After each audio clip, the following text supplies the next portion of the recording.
Designer rice for diabetes. Diabetes వస్తే almost అన్నం తినడం మానేస్తాం లేదా తగ్గిస్తాం. భారతదేశంలో మధుమేహం బారిన పడుతున్న వారి సంఖ్య భారీగా పెరుగుతోంది కదా. మన దేశంలో దాదాపు 10 కోట్ల మందికి పైగా మధుమేహం ఉంది. గ్లైసెమిక్ ఇండెక్స్ GI అనేది ఆహారంలోని కార్బోహైడ్రేట్స్ రక్తంలో చక్కెర స్థాయిలను ఎంత వేగంగా పెంచుతాయో కొలిచే ప్రమాణం.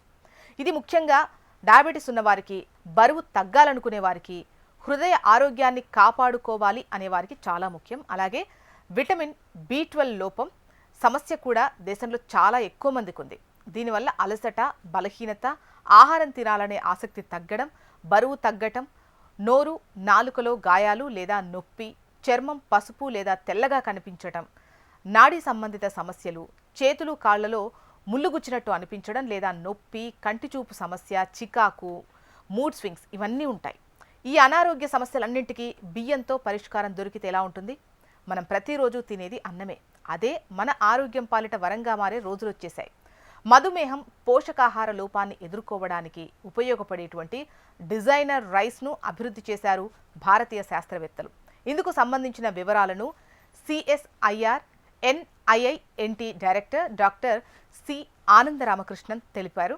National institute for interdisciplinary science and technology సంస్థ 22% ప్రోటీన్, సుమారు 54% గ్లైసెమిక్ ఇండెక్స్ GI ఉండే డిజైనర్ బియ్యాన్ని అభివృద్ధి చేసింది. అంతేకాదు ఈ బియ్యంలో iron, folic acid, vitamin B12 కూడా ఉంటుంది. ఈ బియ్యం మధుమేహంతో బాధపడుతున్న వారికి సాయపడుతుంది.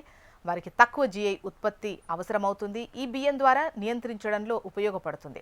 ఎక్కువ ప్రోటీన్ కావాలనుకునే వారికి కూడా ఈ బియ్యం ఓ వరం అని చెప్పొచ్చు. అంతేకాదు దాదాపు 50% మంది ప్రజలు రక్తహీనతతో బాధపడుతున్నారు. ఈ బియ్యం అన్ని సమస్యలతో పాటు ప్రోటీన్ లోపాన్ని కూడా పరిష్కరించే ఛాన్స్ ఉంది.